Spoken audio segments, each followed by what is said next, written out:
I mentioned to you last time I'm a huge Christopher Nolan fan. I love the work he did on Dunkirk. And I was curious if the filming of Dunkirk, the 65mm and the IMAX filming, was that what inspired you to shoot the 65, or did you already always plan shooting the 65? We had planned shooting it that way because I wanted to have this sort of cinemascope feel that I remembered from films of my youth, from the master filmmakers John Ford and David Lean. I remember a great movie from John Sturges called Bad Day at Black Rock.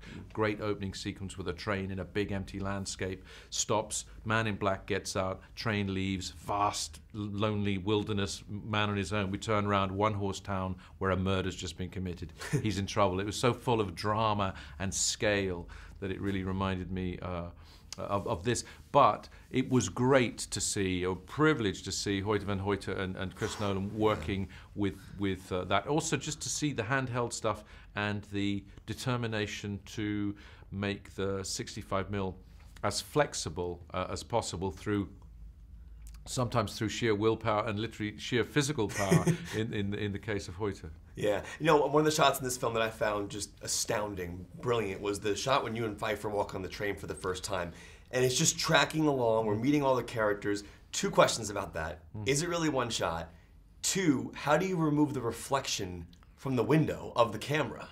Very good question. So that was a shot that was really key to everything. We wanted to introduce Istanbul Station, the train, the excitement of travel, most of the characters, and we wanted it to all be in one. So it was one. It was a Steadicam on a tracking vehicle, like a little sort of golf buggy thing that we started rehearsing at 8 o'clock in the morning. We started shooting about 4 o'clock in the afternoon because there's so many things to get right with that kind of stuff. And for instance, relative to reflections, it was constantly. Even remembering it is sorry. No, it was constantly, either putting something that would hide the reflection, obviously blacking out the camera, wrapping it in blacks, and sometimes getting a couple of extras to stand up on a like a rostrum while the camera is here, and we know the reflection is going to be there because now we've been doing it all day. Wow. So it was constant. Every time you did a take, it was readdressing all the things that made it technically clean, and then of course you're trying to keep up the momentum that has us see Johnny in the 10th second of the take and in the 3rd minute of the take, and know that he's been there all the time. But for all of those things to keep staying fresh, it was a challenge, but really a great thing to do. And a 65mm camera. Yeah, it's crazy how you pulled that off. Yeah. I know you've been asked a lot about the mustache. I'm sure it's a question you're being all day. I am curious, is any of that yours? And if it's not, do you have to fully shave to wear it? And like, is it? How do you drink and eat with it on? You do have to fully shave to wear it. I did try and grow it, and we did try and do one that sort of where my tash was like it is now, and then start to weave it in. Because yeah, you have a pretty good stash well, right now. We're starting to. It's Movember, and this is my attempt to grow one. But no, in the end, you had to be really super. I got a barber shave every day because you needed to be so smooth for that to stick and be wearable. It was a nightmare to eat with. I mean, but also it was too problematic to take it off. Excuse me, eat and put it back on again. Wow. So either you lived the life of the straw. After a while, liquid food, can be, a disappointing thing.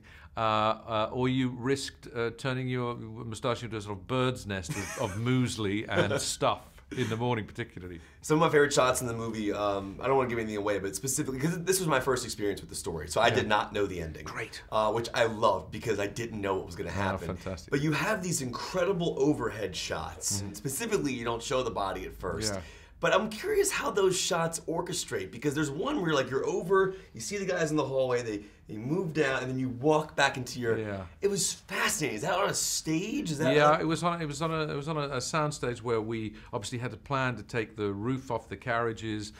We needed a special rig to get a crane very, very high, and then up and over, and then on a rail. So we had a whole sort of separate kind of architectural rig that was just about getting above and getting in and getting out, and also doing it smoothly. But it wasn't high. It wasn't motion control. It was a camera crane, but it was high. And it was really key to changing perspective. It was really a more or less direct steal from Hitchcock's Dial M for Murder, where suddenly I remember seeing that film recently and being so arrested by how thrown I was to when the murder in Prospect was described in this way. Suddenly Hitchcock goes overhead and it becomes impersonal and forensic, a little unsettling. You feel implicated in some way, and you can't see everything the way you want to. If the film's been horizontal, it dehumanizes it, and suddenly death becomes something else. So here it was key to making the audience feel as uncomfortable as the people on the train, because they didn't know either, and they hadn't seen the body either. So good.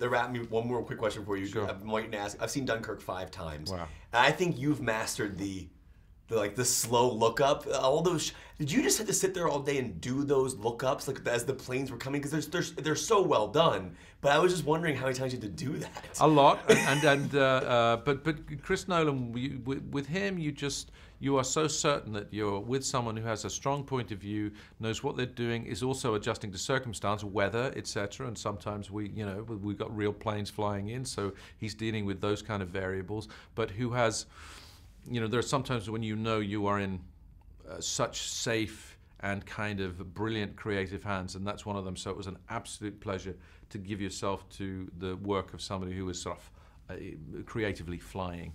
Well, cool. It's so nice to meet you, and thank Thanks you a for lot. that shot. Was so cool. Nice to see you guys. You and I rode the Orient Express together, We did. and it was mind blowing when you told me that they had these massive LCD screens on the side with these amazing visuals that they filmed, so they can give you guys realistic portrayals of what the train looked like as it was moving. Can you just speak on that and how it felt? Was the gimbal moving? Was the train always moving as you guys were filming? I'll be honest, I thought there was some grips on the top of the train doing a jig. No, you didn't. Yes, I did.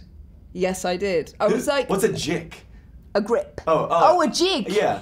Oh, a jig. Oh, okay. Yeah. Okay. No, genuinely, for some reason, I just didn't think it through. Like, I haven't been on that many sets. I thought, oh, yeah, there's like maybe a couple of people, not necessarily grips, anyone, maybe just like on the top of the... Is that how they got the Millennium Falcon to me? Of people dancing on this ship? Yeah. JJ was just moving JJ's just dancing.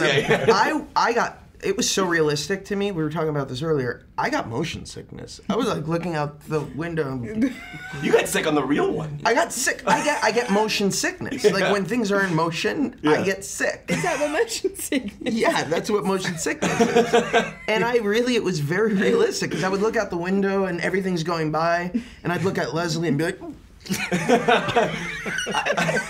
I do want to ask a very nerdy question. In a hypothetical world, I want to see Aaron Burr, Elder Cunningham in a bunk together, and then Ray next door to them riding the Orient Express. How would that train trip go down? Ooh. I love how you guys have so many options of what you could be on the train. There's just one for me. But you know what? It's the most successful one, and that's what you have to remember. I didn't give you Olaf. I gave you Elder Cunningham, which is your most... Yeah. No, exactly. Yeah. Exactly. Options. It's one time I narrated a documentary. And it was a great documentary. Thank you. I saw it. It was lovely. Thank you. How would that train ride go? Well, I think Cunningham would just lie about everything. Right. What would Ray do? I think Ray would run along beside it, actually, probably. Right, Cutting to things train. down with She'd her be looking for her with her light sword. With her light sword? Yeah, looking for her parents. And Burr would just be jealous and get revenge. He's getting out of town. He's running from the law. Josh, we watched all of your videos that you guys did when you guys were filming this movie.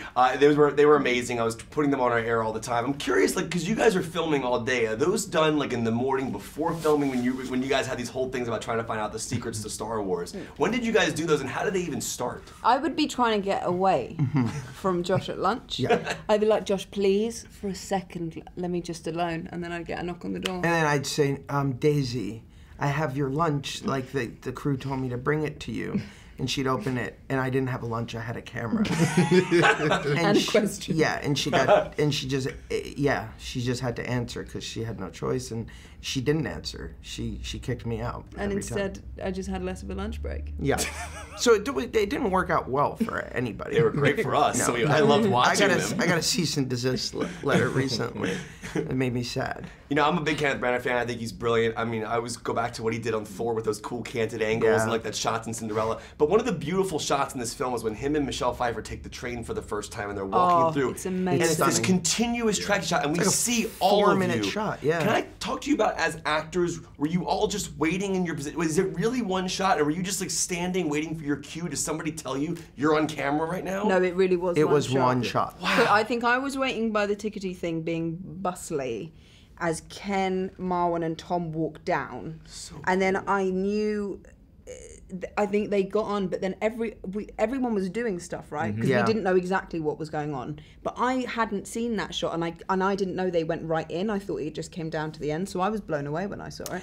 I remember that day very well because it started off with Derek and I having to walk in and then get on the train, and so I got to see the camera in both positions, which I guess you didn't do, and it was unbelievable to me because it really required so much coordination. But it's I think the camera work in this movie is insane. And the other shot that is particularly amazing is because we were shooting on film.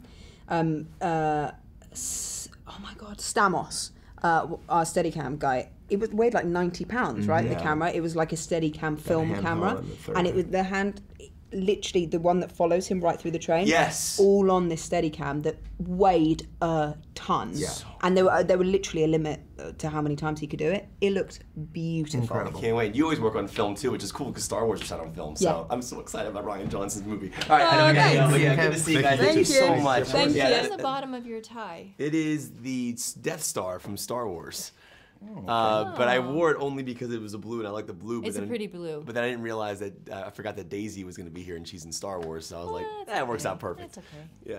Cool. Good to see you guys. Congratulations. I'm a huge fan of the tracking shot that he does when you and Kenneth walk onto the train for the first time. And It's huge. Mind blowing. I was asking Kenneth how they remove the reflections in the windows, but can you walk me through your process of doing that shot? Like, do you have marks you're hitting at every moment? How does that work as an actor? We rehearsed it so that because there were kind of dead zones in the train where there weren't windows, and so it was basically timing the dialogue at certain destinations, and it was sort of at the tail end of that very, very long shot. Yeah. And it takes so many people, the timing that everyone has to be doing everything exactly right, and you did not want to be the person to mess up. Yeah. And so it was, and it was a lot of that. It was kind of a lot of pressure, honestly, but it's an amazing shot. Amazing shot. Totally worth it. Yeah. One of the things I love about this film, this was my first experience with this story. I knew the story existed. I knew Agatha Christie, but I didn't know the ending. So my experience with the ending last night was the first time I had ever experienced it. I'm curious, as actors, you read a script, you read the book, you know exactly who did it. Is there an element of like keeping certain facial expressions or like giving clues to the audience and not blinking a certain way or winking a certain way? Is that something that you have to think about when you already know the ending yourself? I don't do that because I don't think I have a talent for that. Some people are good at planting little things, but I can't think about it. I can only play the scene. I can't play what happened before or happened after. Interesting. And that serves me well in some ways, but I'm sure it also is a natural limitation. But the difficulty is if you think of planting those things, sometimes it, in a funny way, takes you out of the scene. Huh, that's interesting. Because you aren't there. You're thinking of the audience. You're in a theater, 6 months after you've shot this thing, you're already thinking about the reception or what you're trying to convey, rather than making something exist that people are going to watch, and it's guided by the framing, by the director, and all those things, and they will, it'll come together in their head, rather than giving them, it laid out. I thought you were absolutely brilliant in Mother. I think Aronofsky is an absolute genius. And I know he shot that movie on 16mm film, and then you have Kenneth shooting 65mm film here. I'm a huge lover of celluloid and film itself. And I'm curious, as an actress, What was it like working on those different mediums? Do you even think about how it's being shot? Because I mean, it's got to be. You don't think about that at all. No, because it doesn't really affect the way you approach your performance.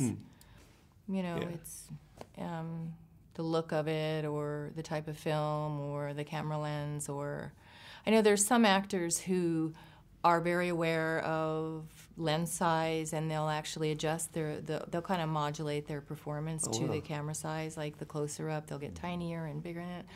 I've never been very good at that. So, well, like they'll say to me, the director will say, Michelle, and I'll be like, okay. Okay, I'll try to be smaller.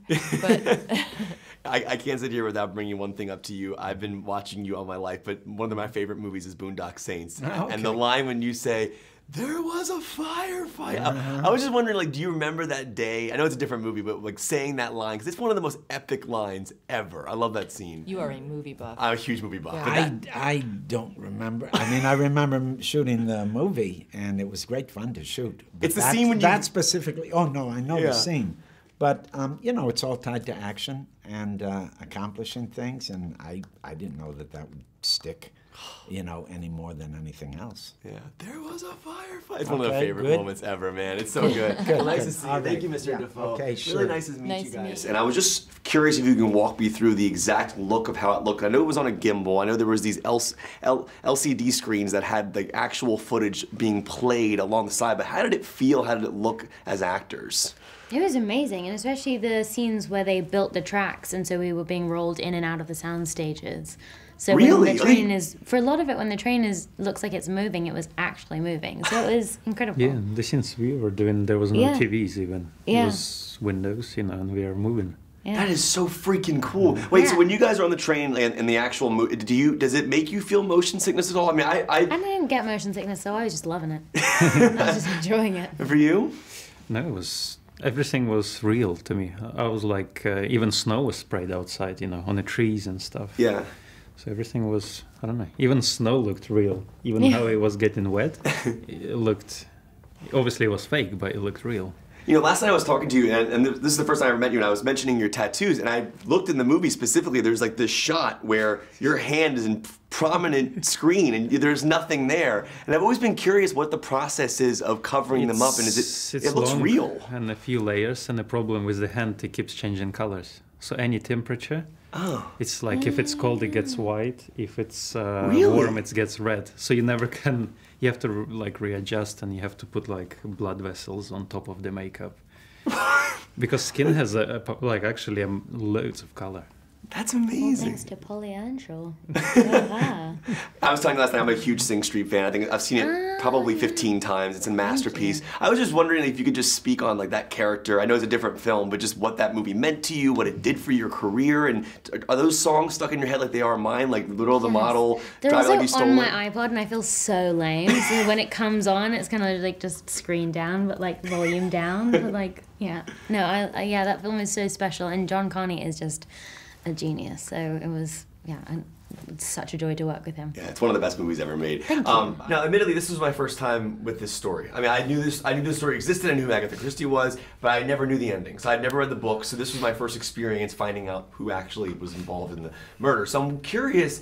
As actors, you read the script. You clearly know what happens at the end. What is the key to not giving it away with your eyes, or the way you move, or the way you say certain things? Are there directional points like give the audience a little here, but not too much? Like, is that something that Kenneth's doing on set? I don't know. I think that stuff. I mean, whenever people talk about sort of like the method of how you do things, I think things happen organically, you know. And I can speak personally from my experience during this movie. I was having to just react all the time. These guys all had these sort of backstories that they need to wrestle with, and I suppose, do I show this or not? And whereas I think I was in quite a fortunate position of I just turned up on the day and had to react to what, and I'm constantly just trying to work out, you know, what was going on. So you're kind of trying to figure it out too. It's kind of like what you're acting it was is wonderful. doing. Yeah, you know. I tried to do the old Greta Garbo thing of blank. I could be thinking anything. Excellent. You know, the last image in Queen Christina when she's on the prow of the boat, and the camera's on her for, it seems, hours, and she could be thinking anything. She is an absolute blank. Huh. Wow. And you think for her. You put all the thoughts into your head that she might be thinking. That's fascinating. You know, Brando said that in an interview. An interviewer asked him how amazing. He said, "You're so amazing," and Brando said, "No, the audience does the work." The audience, yes, that's what she did. That's fascinating. I never even thought about that before. Yeah. I need to go watch that film now. I need to go see that.